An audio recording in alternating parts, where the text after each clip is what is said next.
Hey everyone, this is Brian at F Studios, and this is another edition of Inside the Studio.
Alright, well today this session is actually going to be for the AW4416 crew, or the AW crew. And it'll also translate pretty well, I'm sure, over to the rest of the AW models that Yamaha made. And what we're going to do today is I'm going to show everyone who doesn't already know how to set their AW up as a mid-side processor. Now, if you don't know what mid-side processing is, like myself just a few weeks ago, there's a lot of good articles and videos online that you could check out. However, most of them are geared towards modern DAWs such as Pro Tools. You can take what they basically tell you to do and have it applied to more of a console-oriented version. Even analog mixers and stuff that have some of the same capabilities that you would find in this machine here or in DAWs. That being said, I did find that the ways to do it on a modern DAW system is a bit more convoluted than what we find out on a more traditional console-oriented system like the AW here. So with that being said, let's go ahead and get things started. Okay, so the first thing we're going to do is we're going to make sure that we have our track, being this case a stereo track that we've been given to master, loaded into the AW's recorder channels. Channels 1 and 2 work. Any channels you wish to use are just fine. And just an FYI, if you are planning on using a different source or a different medium to record your progress to, your work progress, and you already have a track on the master stereo channel of the AW, you could always just unmute this track, which will then come through input channels 1 and 2, or no, monitor channels 1 and 2, excuse me, and then do all your work progress there and output it through the stereo outs of whatever you're choosing your output source to be into whatever source you're going to be recording the work on. It doesn't actually need to be loaded into the recorder tracks on monitors 1 through 16 to do any of the work. Alright, so the next step, once we get that done, is set up your auxiliaries. Get a stereo pair of auxiliaries out and routed back to the input section of the board. Now, for simplicity's sake, what I like to do is I just like to use the digital stereo outs and a single RCA cable, a little short guy, and I like to route them right from the output right back into the input. Makes it real simple. Don't have to run any other cables at this point, and it's a lot cleaner. Okay, now the next step is to come to the setup menu, click it, and we want to go to patch out right here. And then I'm going to go to the digital stereo out assign. I'm going to rotate that until I get to auxiliaries 1 and 2. Right there. Because that's the signal I'm going to send out from the AW back into its input board. And we go back to the patch in. And then I'm going to tell the damn thing that I want channels 1 through 6 to pick up digital stereo input. So just rotate around. There's left. There's right. And so forth.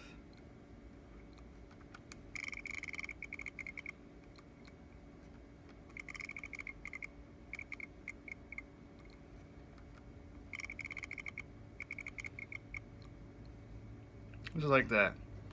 And now we are going to make sure we're on the input section, 1 through 16, and we're going to stereo link up 1 through 6.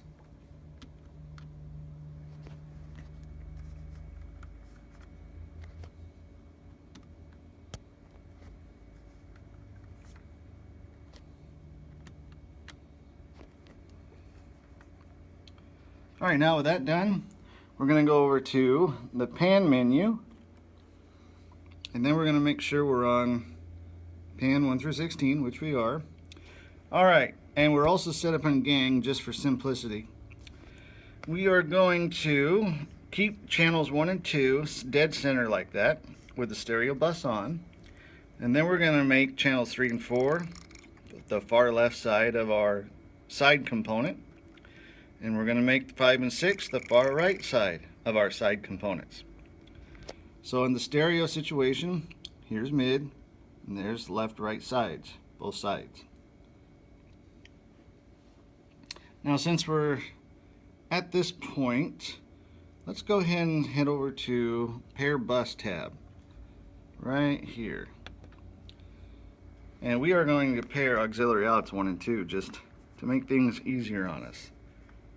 This will make it that auxiliary 1 gets the left bus and auxiliary 2 gets the right bus. Plus the faders will work in conjunction with just using one fader to control everything. Alright, let's go to view, channel view. Alright, at this point we are going to invert the phases on channel 4 and on channel 5. And the reason why we set it up like this is because if you invert the phase from 3 to 6, it flips your stereo image. And that's not what we're really looking to do.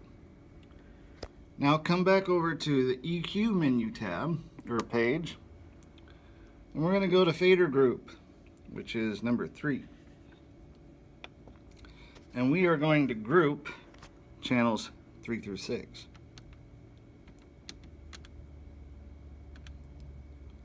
Just like that. Then we're going to go over to the mute group. Come on. And we're going to group 3 through 6 again. That way, one goes off, one goes on, one goes up, they all go up, they all go down, so forth. Alright, with that done, we're going to switch over to the monitor tab or page for the recorder section. And then we're going to choose channels 1 and 2. It looks like I need to stereo link them. We're going to go into channel view. And we're going to turn the stereo bus off. Now I want these things just left and right like they're supposed to be, although it may not matter in this case. Let's go ahead and go back to pan. I'm going to unlink these at the moment. Well, inverted gang. Monitor pan. That's right here. Go and pop these back center and then rotate them accordingly. There we go. Alright, let's go back to view. On the monitor channels 1 and 2, they're panned correctly, stereo bus is off. We're going to set up the auxiliaries here to pick up the signal pre-fader. Just like that. And then we're going to boost their output all the way up to 0 dB.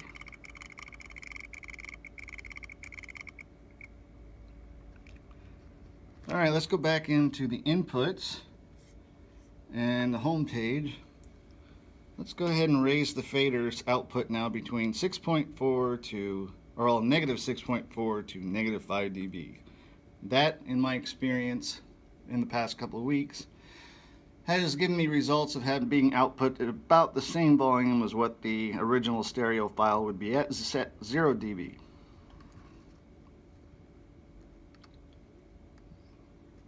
Just make it 5. There we go.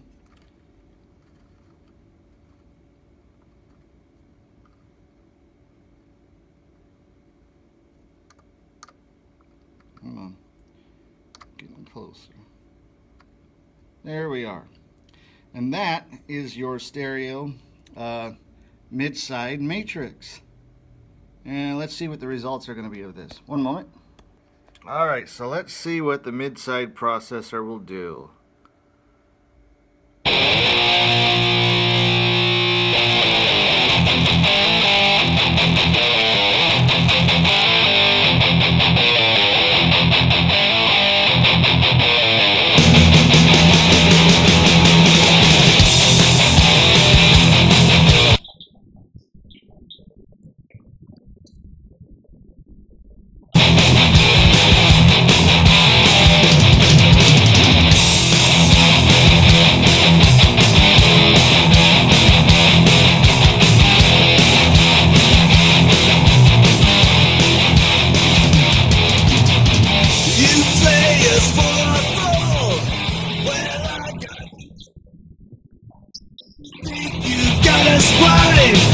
We see right through your lies.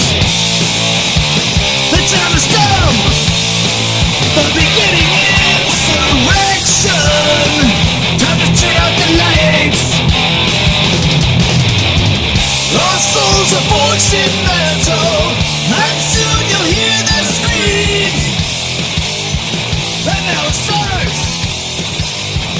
And you'll be broken into. And you will fall with the turn of the screw.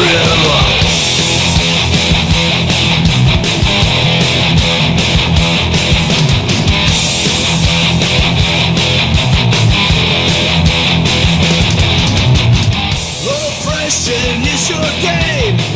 Fuck you, we say no way.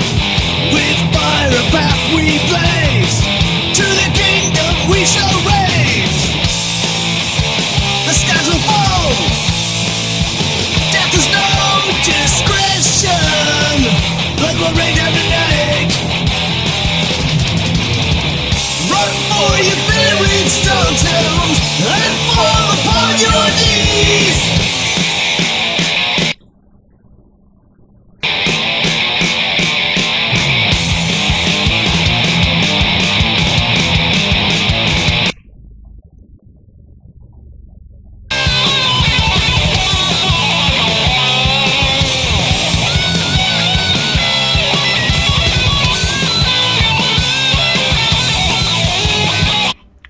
Okay, well, that's pretty much what we have going on with mid-side processing here with the AW4416 and any other variants, and all other recording systems that have the capability of inverting the phase of any of the channels in the mixer or whatnot.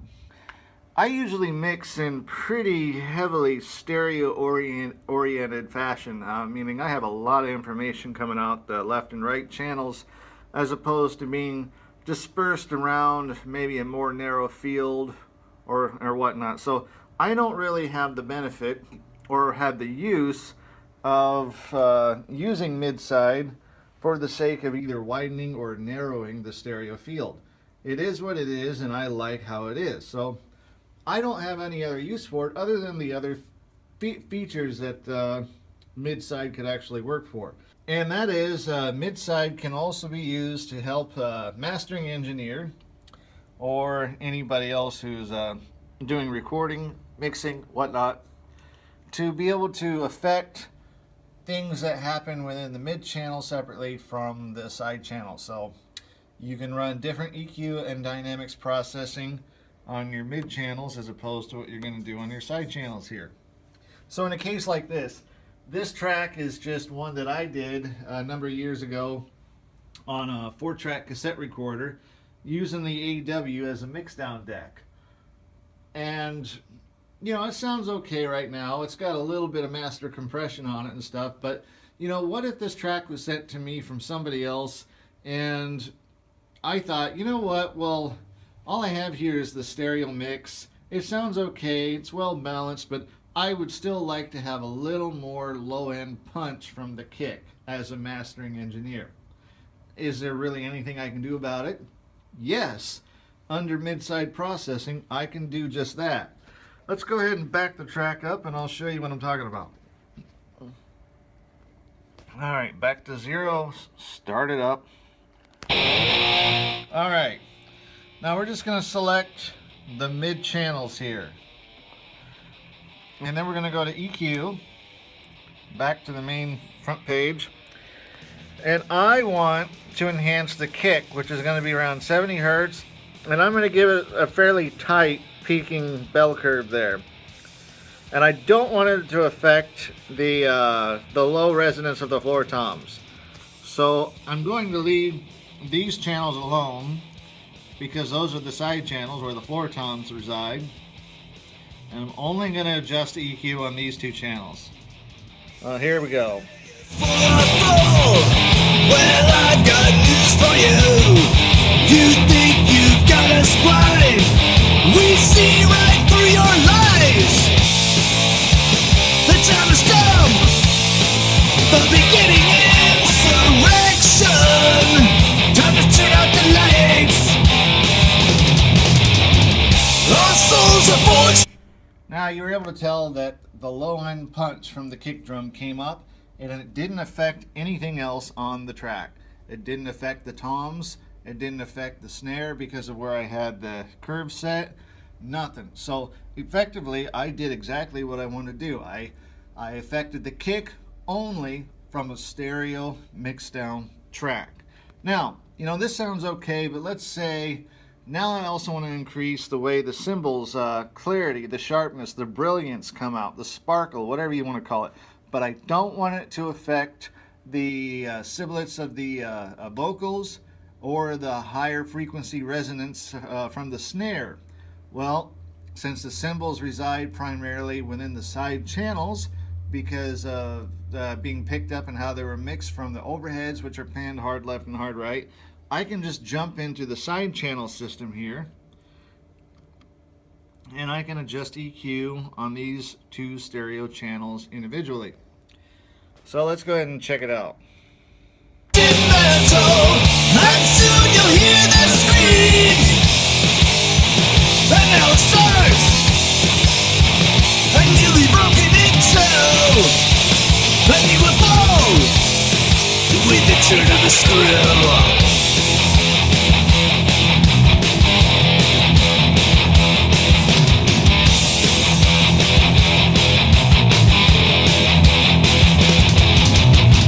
Oppression is your game. Fuck you, we say no way. With fire a path we blaze. To the kingdom we shall raise. The skies will fall. Death is no discretion. Blood will rain down tonight. Run for your buried stone tombs and fall upon your knees.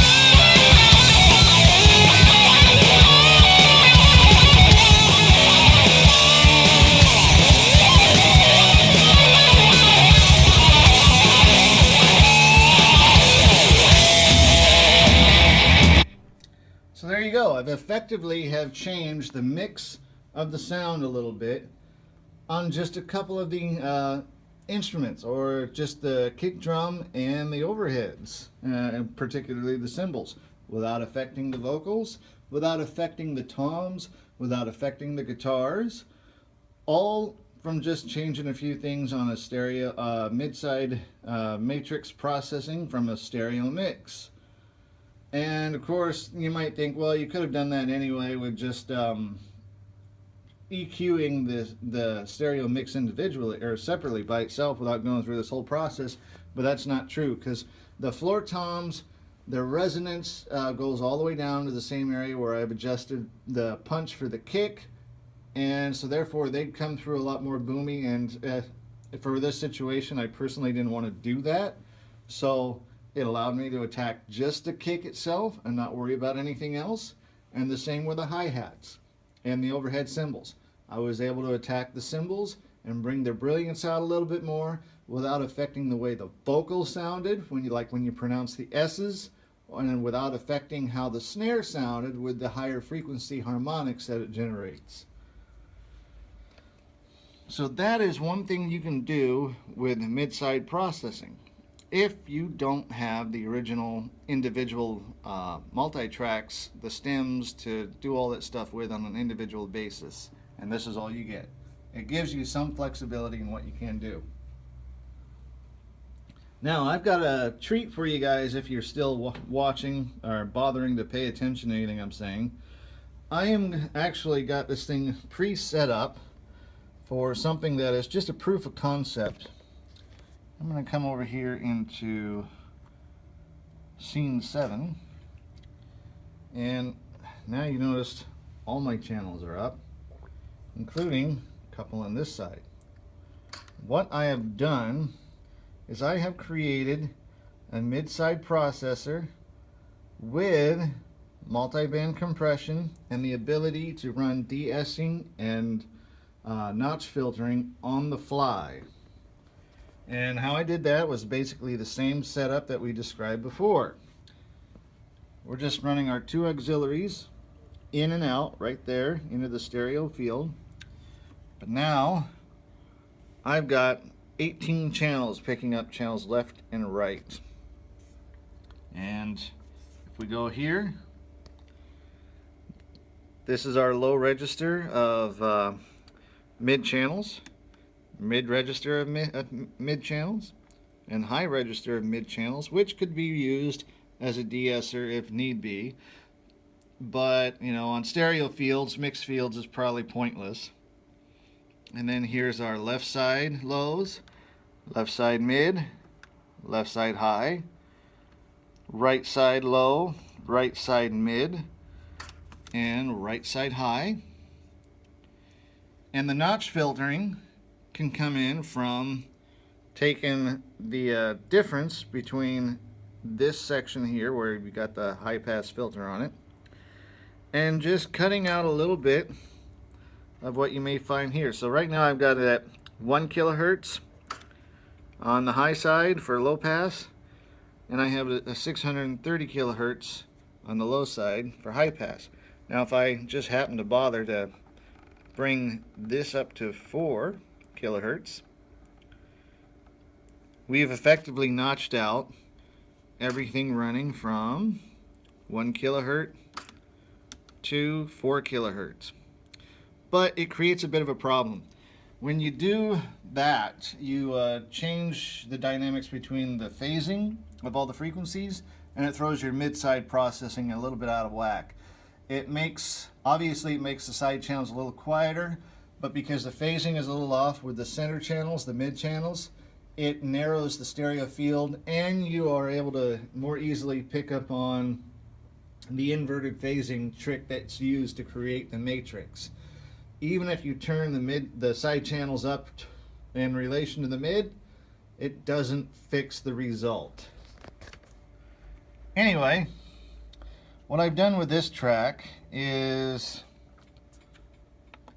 set it up with a mid-side processor, just like we said, with a little bit of compression used on the channels. Like that's for the low center or low mid.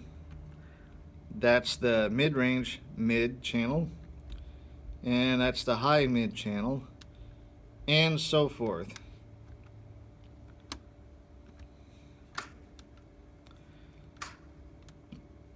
It also allows me to still have access to 2 bands of equalization per each channel, which I can do a little bit of customization.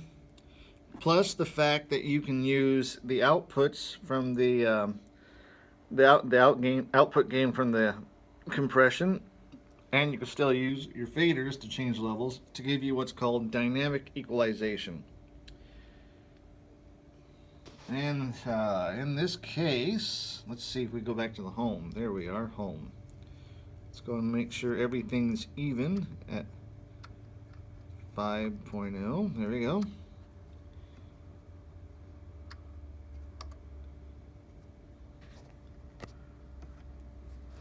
let's go ahead and hear what this old track sounds like. Again, this is recorded on 4-track cassette to start with, and then later on other elements were added with the AW4416, and it was mixed down in the AW with a little bit of master compression, so I can't really do too much more to it, but I was able to use the multi-band compression, a little bit of EQ to kind of help it out a little bit, make it resonate a little more. Let's check it out. Inside the mind of a madman, there is nothing much to see. Maybe a product of the violence, and smut is all he be. A possible chemical imbalance, maybe just water on the knee. No, that's not right. That couldn't be. That's just silly.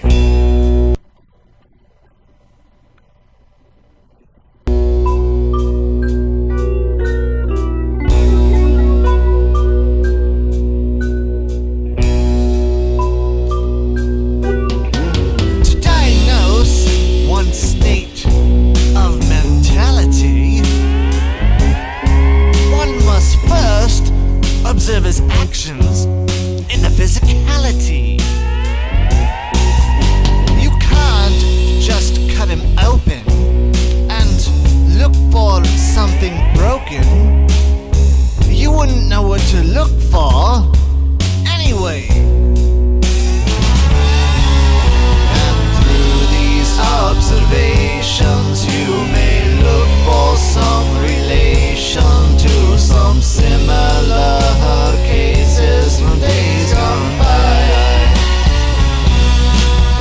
And from these realizations, you begin examinations of his mind.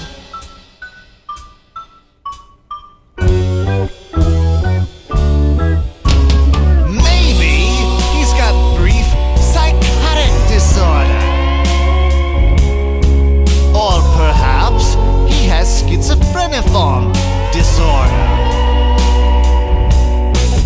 It's really hard to say within his mental state if he's only got one form or maybe all.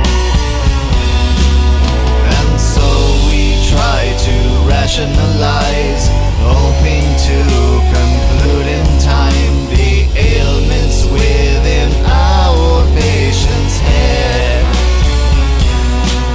But to dismay, we've come to say we cannot figure out what's wrong with him.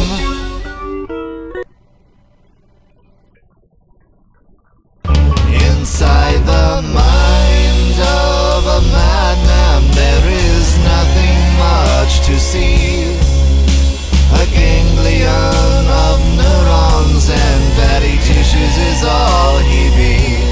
Possible oxygen starvation caused this now monstrosity.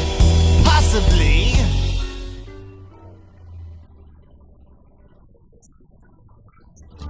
Inside the mind of a madman, there is nothing much to see. Maybe this crazed psychotic killer suffers from malformed synapses. A generous blast of paranoia is all he really needs to do his deed. That despicable deed.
All right. Well, I hope you found that demonstration informative and gotten some kind of understanding of what you can do with mid-side processing, how you can set the AW up to do it, and what you might be able to accomplish with it if you just use a little bit of imagination, ingenuity, and time to figure it all out.